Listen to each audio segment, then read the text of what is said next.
ಸಮಸ್ತ ಕರುನಾಡಿನ ಜನತೆಗೆ ವಾಸ್ತು ಸಲಹೆ ಯೂಟ್ಯೂಬ್ ಚಾನಲ್ ತಮಗೆಲ್ಲರಿಗೂ ಹೃದಯಪೂರ್ವಕ ಸ್ವಾಗತವನ್ನ ಕೋರುತ್ತಾ ಇವತ್ತಿನ ದಿವಸ ಈ ವಿಡಿಯೋದಲ್ಲಿ ನಾವು ಪಶ್ಚಿಮ ದಿಕ್ಕಿನ ಬಗ್ಗೆ ತಿಳಿದುಕೊಳ್ಳೋಣ. ವಾಸ್ತುಶಾಸ್ತ್ರದ ಪ್ರಕಾರ ಪಶ್ಚಿಮ ದಿಕ್ಕು ಸೂರ್ಯ ಅಸ್ತನ ಒಂದು ದಿಕ್ಕು ಅಂತ ನಾವು ಹೇಳ್ತೇವೆ. ವಾಸ್ತುಶಾಸ್ತ್ರದಲ್ಲಿ ಆ ದಿಕ್ಕಿನ ಅದರದೇ ಆಗಿರ್ತಕ್ಕಂಥ ಒಂದು ಪ್ರಾಮುಖ್ಯತೆಗಳನ್ನ ಪಡೆದುಕೊಂಡಿರ್ತಕ್ಕಂಥ ಒಂದು ದಿಕ್ಕು. ಪ್ರಿಯ ವೀಕ್ಷಕರೇ, ಈ ಪಶ್ಚಿಮ ದಿಕ್ಕು ಅಧಿಪತಿ ವರುಣ ದೇವರು ಮತ್ತು ಈತನ ಈ ದಿಕ್ಕಿನ ಒಂದು ಪ್ರತಿನಿಧಿ ಶನಿ ಗ್ರಹ ಅಂತ ಹೇಳ್ತೇವೆ. ಮತ್ತು ಈ ಪಶ್ಚಿಮ ದಿಕ್ಕಿನ ಅಧಿಪತಿ ವರುಣನ ಆಯುಧ ಪಾಶ ಅಂತ ಹೇಳಿ ನಾವು ಕರಿತೀವಿ. ಈ ದಿಕ್ಕು ಚಂಚಲವಾಗಿರತಕ್ಕಂಥ ಒಂದು ಪ್ರಭಾವ ಗ್ರಹವಾಸಿಗಳ ಮೇಲೆ ಪರಿಣಾಮಗಳು ಕೊಡ್ತಾ ಇರ್ತದೆ. ಹಾಗಾಗಿ ಪ್ರಿಯ ವೀಕ್ಷಕರೇ, ಈ ದಿಕ್ಕು ಪಶ್ಚಿಮ ದಿಕ್ಕು ವಾಯುವಿನ ತತ್ವಕ್ಕೆ ಸಂಬಂಧಿಸತಕ್ಕಂಥ ಒಂದು ದಿಕ್ಕು. ಹಾಗಾಗಿ ಗ್ರಹವಾಸಿಗಳು ಯಾವತ್ತೂ ಚಂಚಲ ಸ್ವಭಾವದವರಾಗಿರುತ್ತಾರೆ. ಈ ದಿಕ್ಕಿನ ಮಹತ್ವವನ್ನು ನಮಗೆ ತೋರಿಸಿಕೊಡ್ತದೆ. ಮತ್ತು ಪೂರ್ವ ದಿಕ್ಕಿನ ಖಾಲಿ ಜಾಗಕ್ಕಿಂತ ಕಡಿಮೆ ಖಾಲಿ ಜಾಗವನ್ನು ನಾವು ಪಶ್ಚಿಮ ದಿಕ್ಕಿನಲ್ಲಿ ಇರಿಸಬೇಕಾಗ್ತದೆ.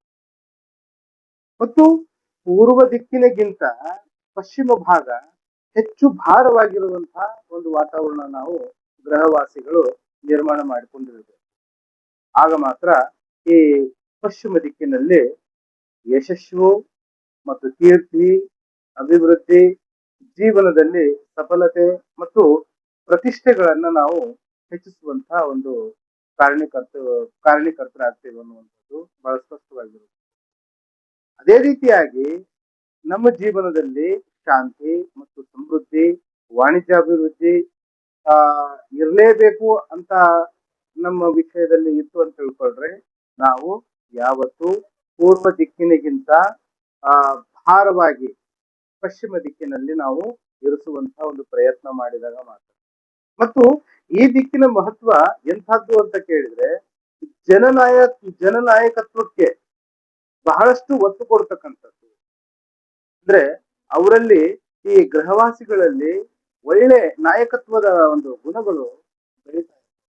ಹೀಗಾಗಿ ನಾಯಕತ್ವಕ್ಕೆ ಇಂಬು ತಗೊಂಡ್ಬರುವಂತಹ ಒಂದು ದಿಕ್ಕು ಅಂತ ಹೇಳಿದ್ರೆ ಅದು ಪಶ್ಚಿಮ ದಿಕ್ಕು ಅಂತ ನಾವು ನಿಮ್ಗೆ ಹೇಳ್ತೇವೆ. ಮತ್ತು ಅದೇ ರೀತಿಯಾಗಿ ಈ ಪಶ್ಚಿಮ ದಿಕ್ಕಿನ ವಾಸ್ತು ದೋಷಗಳು,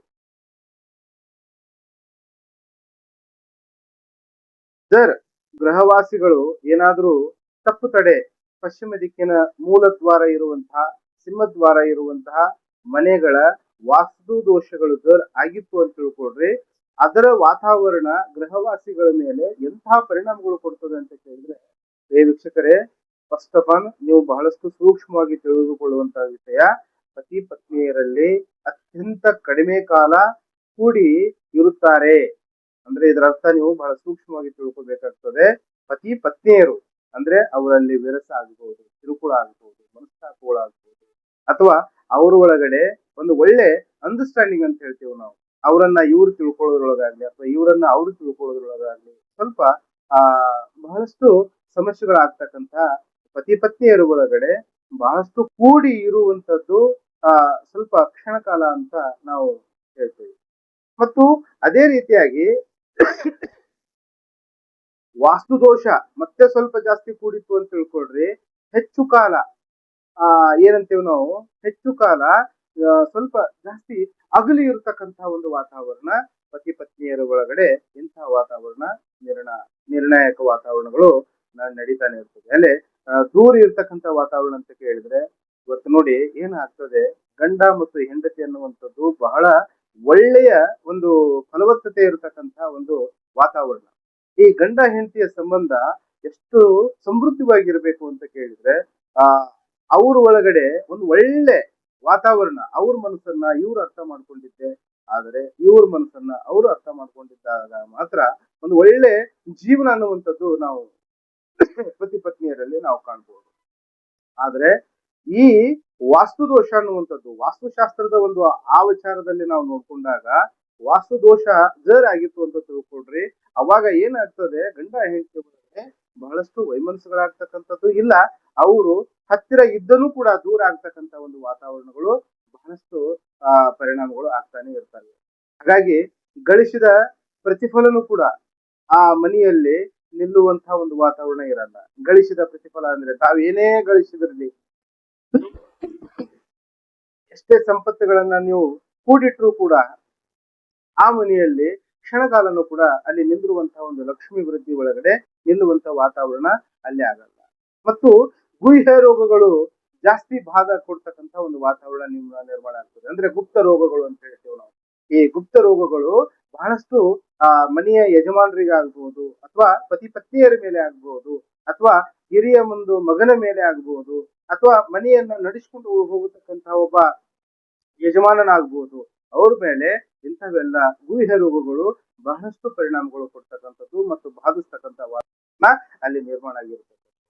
ಹಾಗಾಗಿ ಧನ ಸಂಪತ್ತಿನ ಮೇಲೇನು ಕೂಡ ಬಹಳಷ್ಟು ಹಾನಿಗಳಾಗ್ತಕ್ಕಂಥದ್ದು, ಆರೋಗ್ಯದ ಒಂದು ಹಾನಿಗಳು ಅಂದ್ರೆ ಆರೋಗ್ಯದ ವಾತಾವರಣಗಳು ಕೂಡ ಆ ಮನೆಯಲ್ಲಿ ಒಬ್ಬರಿಗೆ ತಪ್ಪಿದ್ರೆ ಒಬ್ಬರಿಗೆ ತಪ್ಪಿದ್ರೆ ಒಬ್ಬರಿಗೆ, ಅಂದ್ರೆ ಮಕ್ಕಳಿಗೆ ತಪ್ಪು ಗಂಡ ಹೆಂಡತಿಗೆ ತಪ್ಪು ವರಿಷ್ಠ ಜೀವಿಗಳ ಮೇಲೆ ಅವೆಲ್ಲನೂ ಕೂಡ ಪರಿಣಾಮಗಳು ಉಂಟಾಗ್ತಕ್ಕಂಥ ವಾತಾವರಣ ಇರ್ತದೆ. ಆಮೇಲೆ ಅದೇ ರೀತಿಯಾಗಿ ಸಂತತಿಗಳು ಕೂಡ ಹಾನಿ ಆಗ್ತಕ್ಕಂಥ ವಾತಾವರಣಗಳು, ಅಂದ್ರೆ ನಮ್ಮ ಉತ್ತರ ಕರ್ನಾಟಕ ಭಾಷೆಯಲ್ಲಿ ಹೊಟ್ಟಿಲೆ ಹೋಗುವಂತ ಒಂದು ವಾತಾವರಣಗಳು ಅಲ್ಲಿ ನಿರ್ಮಾಣಗಳಾಗ್ತಾ ಇರ್ತಕ್ಕಂಥ ಒಂದು ವಾತಾವರಣ ನಿರ್ಮಾಣ ಆಗ್ತಾ ಇರ್ತದೆ.